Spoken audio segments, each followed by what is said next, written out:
Hi, welcome to Reddit Tea Time. I just found out my boyfriend, who we'll call A, cheated on me with our roommate, who we'll call B. He doesn't know I know, and he just left on a trip for a while, and he won't have his phone except for once every couple of weeks. To give some background, A and I have been together for a year and a half. We just moved in with our roommate a couple of months ago, and we have a cat together. Our relationship has been through ups and downs like every relationship, but nothing terrible until now. Also, he cheated in his previous long-term relationship.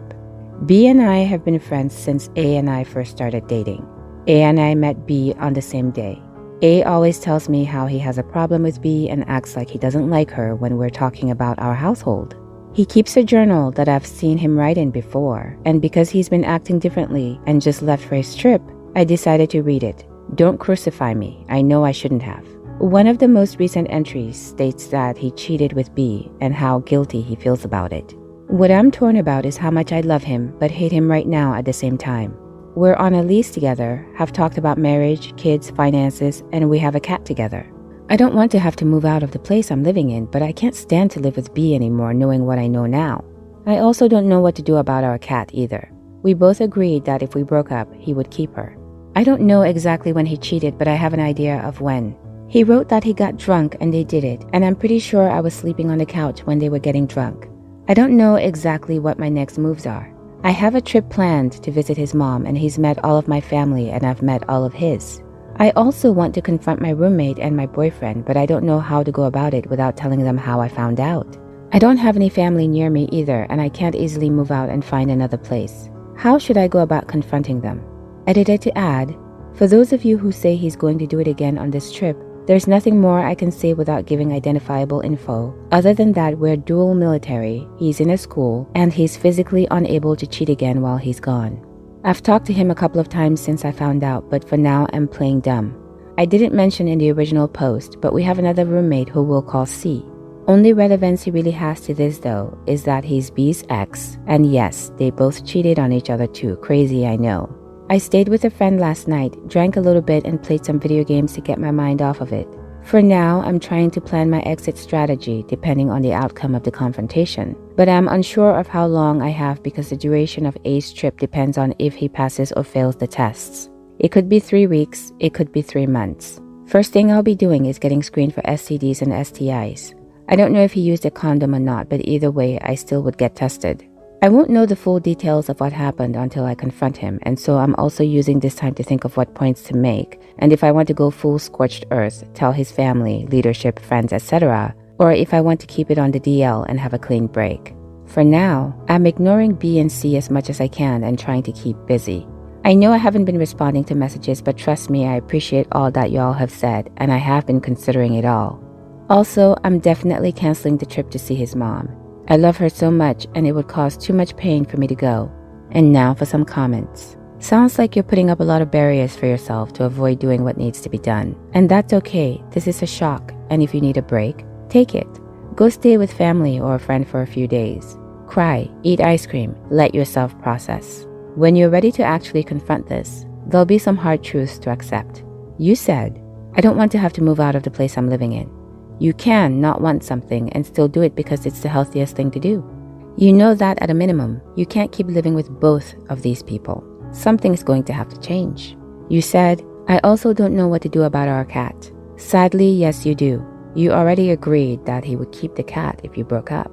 That decision has already been made. You said, I have a trip planned to visit his mom. Well, it's time to cancel that trip. You said, I don't know how to go about it without telling them how I found out. You don't get to do that, unfortunately. You don't get to keep your secrets while demanding that other people are honest with you. When you're confronting someone and asking them to tell you the truth, you also owe them the truth for what you're confronting them.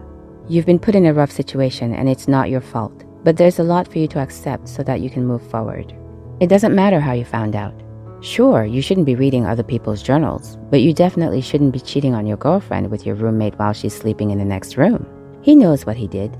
You don't have to tell him how you know. This isn't court. You don't have to present evidence. He can deny and weasel out all he wants, but you both know what he did. It's a lot to go through. It's a whole shock and your life is flipped upside down. It's terrible and confusing. In my opinion, there's no saving the relationship after this. All trust is out the window. You want to keep your self-respect. Say what you want to say to him or don't. Text or call him. It doesn't matter. It's not a conversation that you owe him. If you make the decision to walk away, you'll figure out all the logistics. Your boyfriend cheated on you, so end it and don't bring all sorts of unnecessary drama into your life. If it were me, I would plan my exit strategy and not even mention it to him. Once I figured out my exit strategy, I would leave. I would just tell him that we're through and that you're leaving. I wouldn't give him a reason. I would just leave. Move out while he's gone and leave the journal open on his bed on that damn page. Oh, and absolutely take the cat. I'm the petty person who'd wait until they're talking, casually walk up and dump a ton of photocopies of the journal entry, then proceed to pick up my immediate bag and the cat in a cat carrier and bounce. I've been dating my boyfriend for 5 months now, and he has a very blunt personality.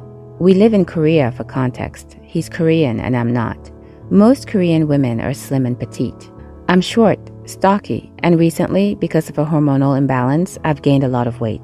I gained the weight before I met him. I'm now on a realistic meal plan designed by my dietitian with my hormone issue kept in mind. As well as this, I go to a boxing gym 3 times a week and walking 40 minutes every day. Today, my boxing trainer posted a video of me on Instagram doing the training and the caption was, "She's growing in strength every day. She's beautiful and after her diet, she'll be the most beautiful." I showed my boyfriend just because I felt like a badass doing boxing training. I'm not sporty or well coordinated at all, and he laughed and said it's a marketing tactic. I agreed with that. Then suddenly he said, "I see your inside, that's why I'm with you, not because of your outside. But I'm not worried about anyone stealing you because no other man will ever see your inside, and not the way you look on the outside." This statement hurt me a lot because while I'm overweight, I don't think I'm necessarily unattractive. I take pride in my clothing, my hair, my makeup, and always try to present myself as best as I can.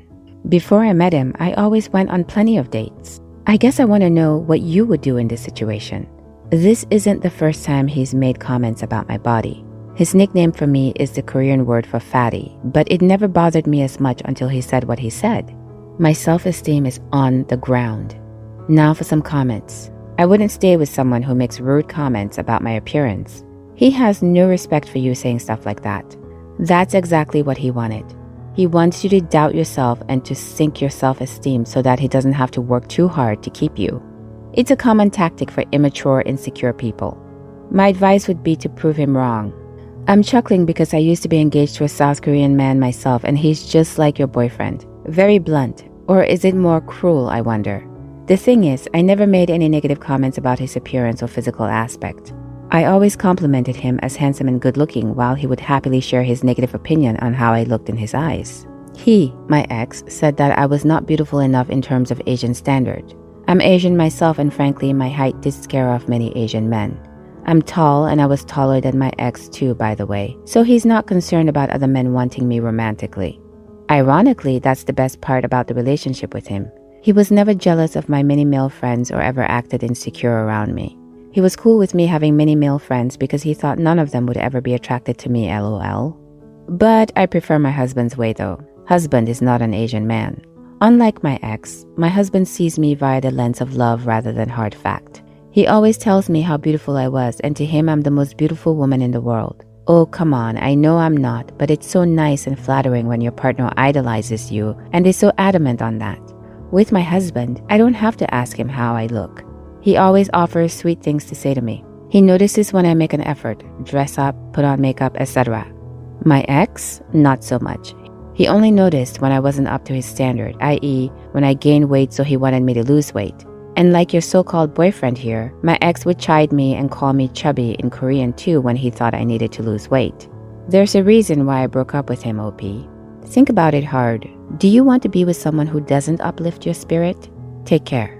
Nope, it's an abusive comment, not blunt. He'll knock you down to kill your self-esteem so you'll believe this.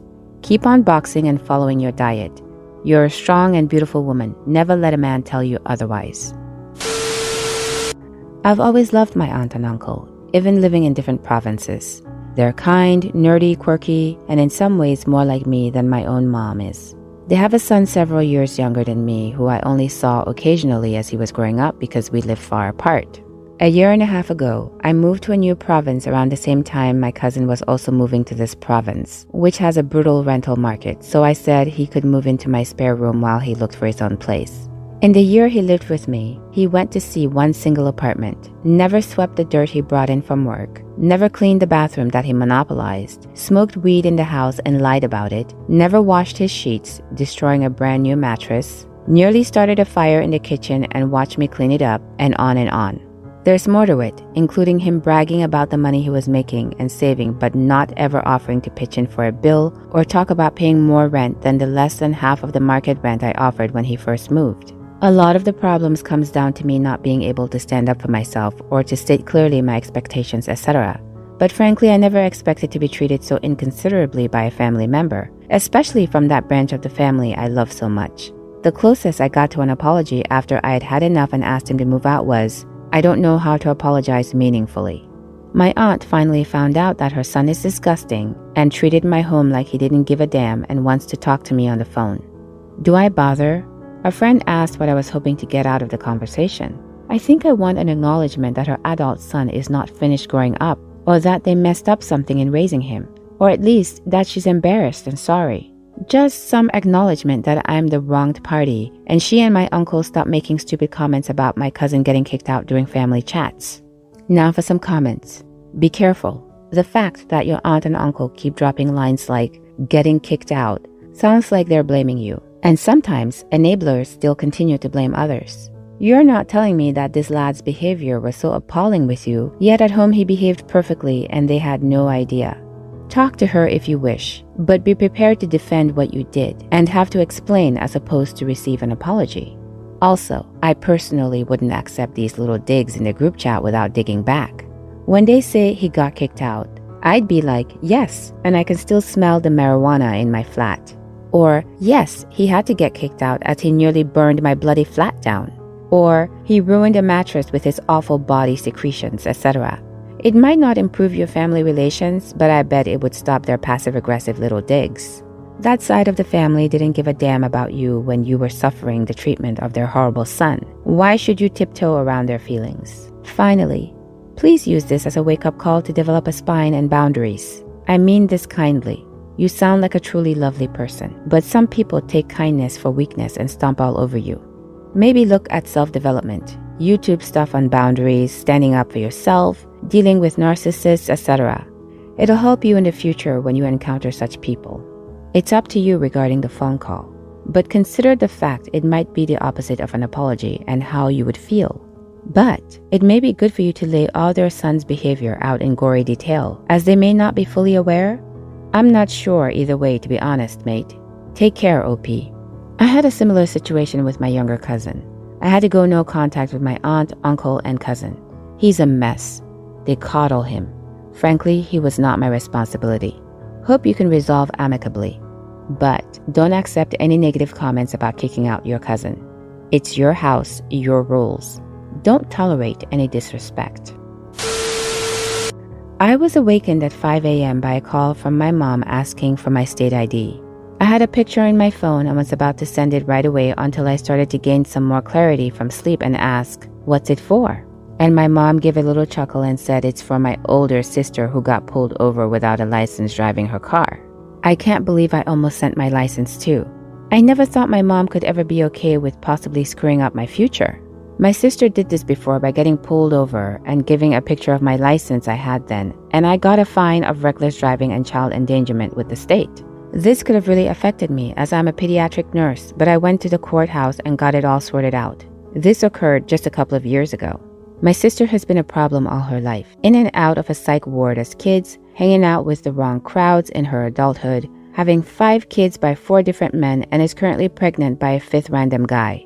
My mom is basically raising all her kids and took custody of 2 of them. My sister hasn't worked since her teens and still depends on my mom, who basically enables her to live rent-free with her for years. I booked a flight this June to go see my family, but after this situation, I'm definitely feeling some type of way. I'm thinking I should cancel my flight and cut them off, but I'm in doubt about losing the relationship with my nieces and nephews who I really wanted to see this summer. Update. I'm trying to get the city of where the incident occurred to contact the PD about the attempted identity theft. Apparently, the police let my sister go with a warning, but I want to prevent her from using my identity going forward. Shaming her the first time didn't work. Now for some comments. Holy identity theft hell, Batman. First, you need to be freezing and checking your credit report. If I were you, I'd go a step further and make sure you have MFA on all accounts. What else has this sister done under the guise of your identity? If she's willing to literally use your identification documents, who's to say she isn't applying for loans or cards under your name? If ever there were a perfect scenario for going no contact, this would be one. Go home and visit if you want to see the kids, but you don't have to talk to your sister or mother in the meantime. Have you considered contacting the police where this happened to let them know about the attempt? You've already been through this once, and it's your career at risk. Start the documentation trail early to protect yourself. Cancel the trip and instead take yourself on a vacation. You don't really have a relationship with your family. I mean, come on, your mom was willing to screw you over again and put your entire future in jeopardy so that mess of your sister would walk off scot-free. Your mom's life revolves around enabling your sister and could care less about your well-being. You don't need to be around for that. I'd be surprised if you said whenever you go visit, you don't end up doing all the babysitting, cleaning around the house, and that your mom and your sister didn't demand money from you every time you visit. I get you want to see your nieces and nephews, but it's not a good environment for you. Instead, go do something fun for yourself and avoid the drama. Your mom has one child and it's not you unless it's convenient to her. What do you think? Please let me know in the comments below. If you liked this story and you've made it this far, please consider subscribing. I really appreciate you spending your valuable time with me. Hopefully, I'll see you in the next Reddit story. In the meantime, please take care of yourself. Bye for now.